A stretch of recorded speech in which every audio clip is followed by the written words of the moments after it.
Revolution, so they set out for new places.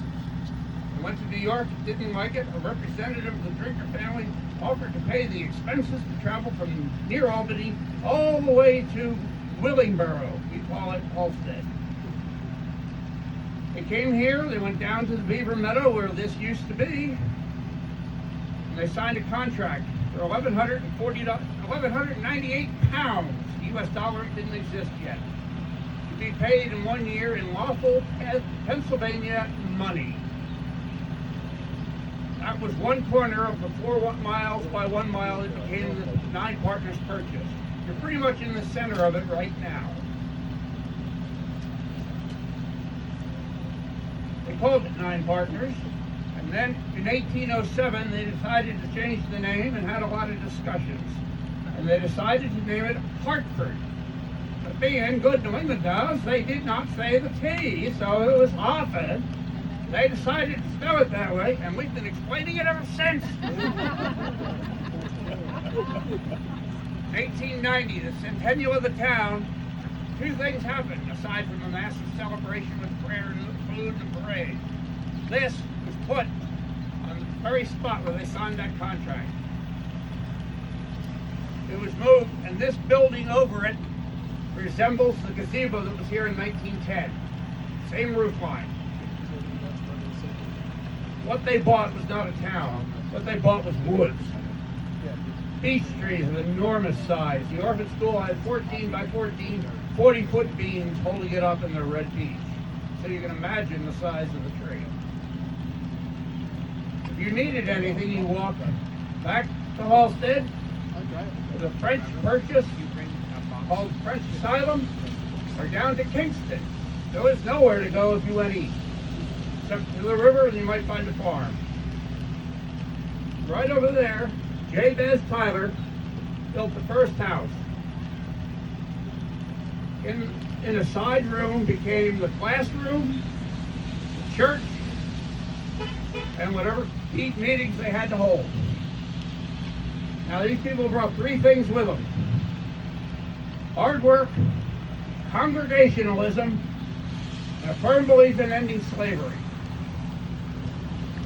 They had a meeting on a little hilltop and decided that's where they build their church. And they built one. It was very small, and they moved it and built the present one that you can still visit. In 1845, they built the lecture hall. The church, as the pastor will happily tell you, is still very active. That church is the oldest in the county.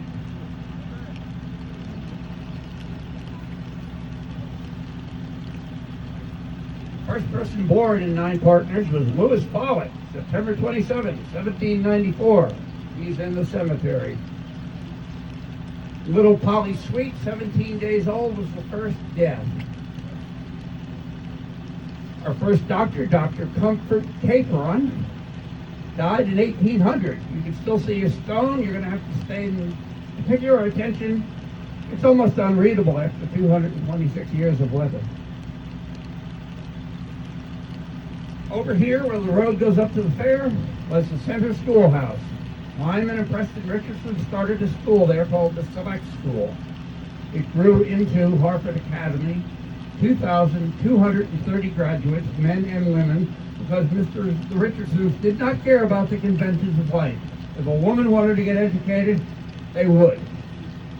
There was a woman doctor, a woman missionary, and a woman botanist who went out to Ripon, Wisconsin. She's called the Mother of Ripon, and her book is still in print.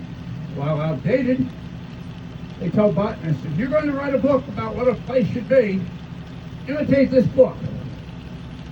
Significant people, 2 governors, 2 senators, 3 members of the House of Representatives, including Galusha Grow, who was with Lincoln for 2.5 years and was father of the Homestead Act. It was later called Harford Academy, and in 1850 the state gave it the lofty name of Harford University. It wasn't. It was still just the same old academy.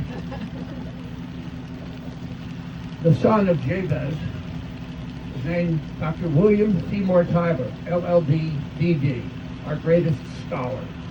He could teach Hebrew, Greek, and Latin.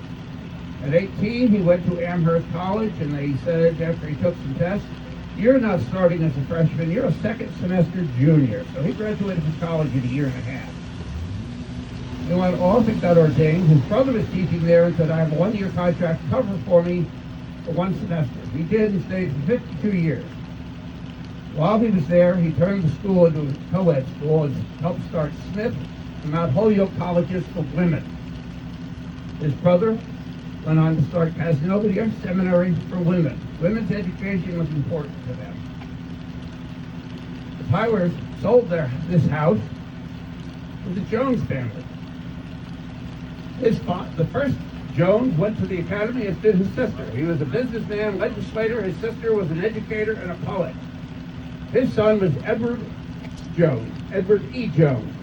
547 is called Ed Jones Highway in his honor. He was called Good Roads Jones. He firmly believed that rural roads deserved as much attention as did the cities. His son fought in the Lafayette Escadrille, which was a volunteer pilot organization who fought for the French before the Americans joined World War I. He fought the Red Baron 4 or 5 times and came home each time. His grandson was in the Band of Brothers. Company C, 101st Airborne. They made a TV show about it. He's in it. I could go on for hours. A 300-page book to be written about the people in this town, but I can't. They won't let me. So I'm going to say thank you, and I'm going to ask one thing. Everybody here who's a descendant of the 9 partner, raise your hand. History is alive right here among these people. I can't say that, and I'm jealous. Thank you very much.